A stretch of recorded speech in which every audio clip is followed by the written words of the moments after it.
Revelation 929. From the 25th of May 1939. Awakening from spiritual sleep. Light. Spiritual sun.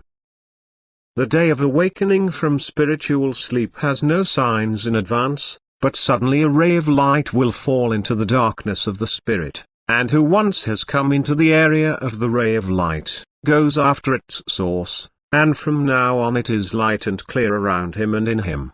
Because now the divine power, the love spirit from eternity, works. Just as the light inevitably breaks through the darkness, so also the night of the spirit has now become a victim of the dawning day with the glimmer of knowledge.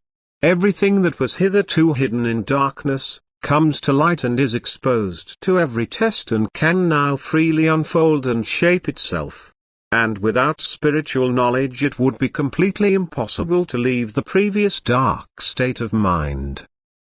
All spirits from God must accordingly be flooded with light and see a fettered state in the darkest dwelling of spiritual darkness, because it was given the ability to unfold, but the still worldly soul are kept under a spell, and cannot be released until a loving being musters up all will to free the spirit from all fetters.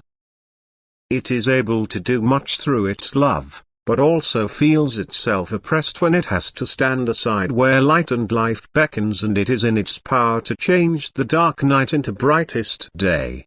Thus it is of extraordinary importance that man first recognizes himself.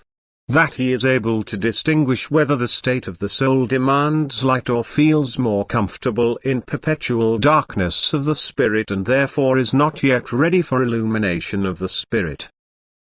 It is indescribably difficult to let the spiritual sun shine for those who are completely blind in spirit. They will neither see nor hear, for they look upon their darkened state with pleasure, as it were, and think themselves knowledgeable and far superior to those who are spiritually enlightened, and they do not believe they need the light of enlightenment.